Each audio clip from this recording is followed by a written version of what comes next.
Hey guys, Scarlet Darkwood here. Hope everyone's had a great week. I want to talk to you about the tarot today, and I want to talk mainly more about the major arcana or some of the select cards that I want to share with you. And today I'm going to share with you the Wheel of Fortune. And I'm thinking about doing a few of these. If you all really like me showing what I'm going to show today, let me know and I can do the whole deck. If anybody's interested, I can do that. But I wanted to start with the Wheel of Fortune. A lot of people, when we study tarot or we look at the meanings, there are standard traditional meanings that you see in guidebooks, and many of them are similar. They have certain meanings, like, for example, the Wheel of Fortune usually means change, good luck, and fortune, changes coming about, maybe transformation of some kind. So those are just some of the simple basic meanings, and you see the wheel and you see figures around it and you see figures in the corner, but there's a deeper meaning to this card and to the major arcana cards that you may not be as familiar with. I know I wasn't, and I wanted to share a little bit of that with you today. And I'm going to start with the Wheel of Fortune. And basically, the mystical side of this is that it means to grasp. It's about grasping, about getting something or understanding. And they say even when you make a fist, you have a spiral of fingers. If you make a fist and look at your fingers, you see them stacked on top of the other. But in this case, the grasp we're talking about is literally to understand. And if we look at that wheel, we see that it shows movement and it's energy in motion. And there's several things behind that. There's some intelligence aspects that I'll go over. And one of these is what we call a rewarding intelligence. And it means that the mind is the cause and effect of all things. That everything that we create is a result of our mind. And what we desire is what becomes our reward. And with our conscious mind, we bring about all that we desire because we think about it, we focus on it, and we put it into motion. So there's an intelligence, meaning brain, mind. You're consciously thinking of something. There's also the rewarding intelligence, which it shows what we seek, meaning what you think about is what you're rewarded with. You think about it, you create it, and there it is. And so you're rewarded by how those thoughts go. If you don't choose wisely, you may not get what you want. If you're not very clear, you may get something very strange. If you're very clear, you will get what you want. So that is a little bit about this rewarding intelligence and how that works. The other aspect is conciliatory intelligence, and that means that there's a balance, that what we seek or desire, the conciliatory intelligence will balance all that information, and thus you get what you get as an outcome. So there's a balance to what is being seeked, or what you desire and what you may get as the result. And the final result is due to previous activities that were set in motion. Meaning that you did some things beforehand, and you did one thing, and then you did another, and then another, and another, and it just set off the wheel in motion, and you ended up with a final outcome, a final widget, if you're creating something tangible, things like that. That's how that works.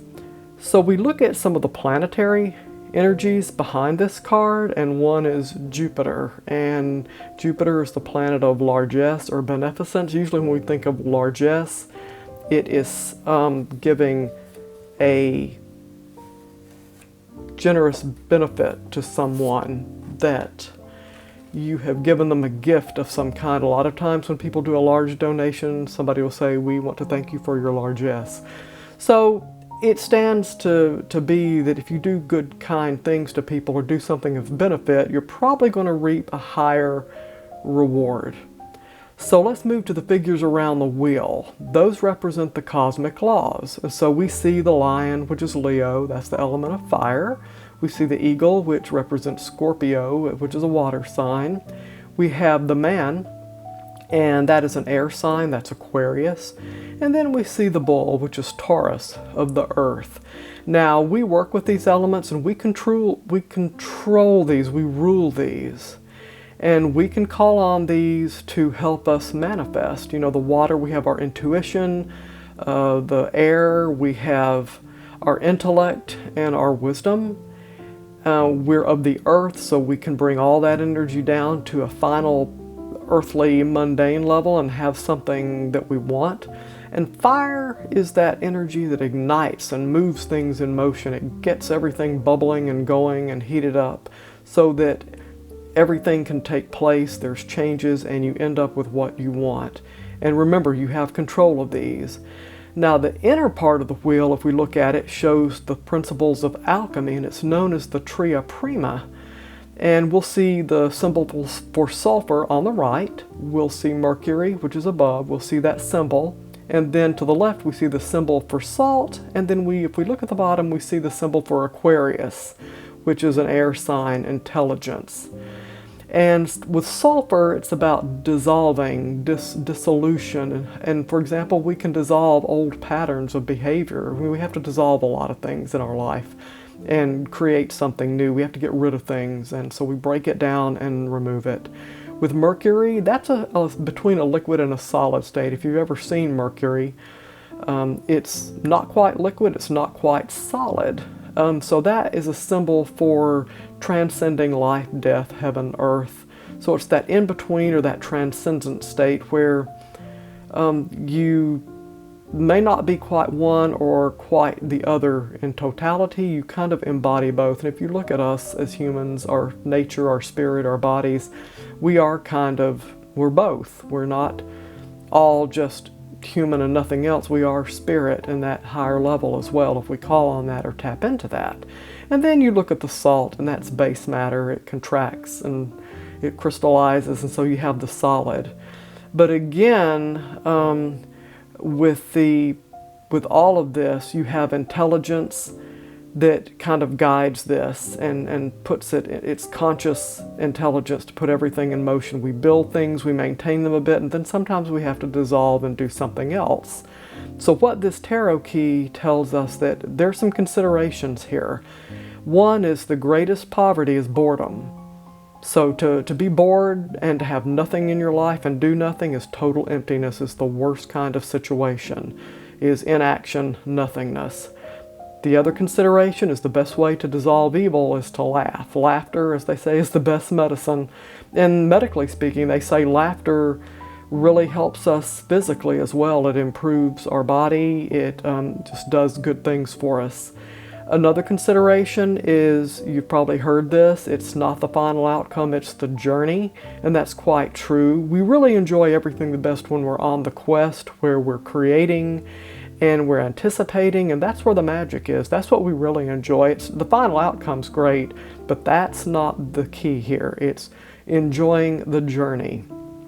And that once you materialize what you want, you keep building, you don't just stop. Some people say, well, aren't you through wanting stuff? Is that all you do, is want things? Yes, you do.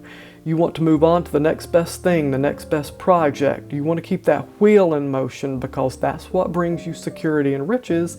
And if you can create and move motion to continually do things to help other people, that's the best thing of all. Most businesses are surrounding themselves with the mentality of what can we do to solve a problem. I know a lot of you are going to say, well, what can we do to make money? But in doing that, they get rich because they solve a problem, really. Now, sometimes they create a lot of problems, but basically, they solve a problem.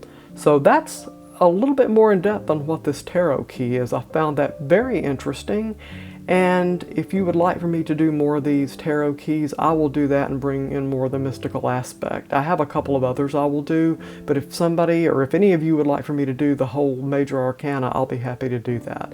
Hope everyone has a great week, and tell me about your experiences with using the tarot key Wheel of Fortune. And I hope your Wheel of Fortune turns very well and gives you all kinds of security and happiness. Have a great week.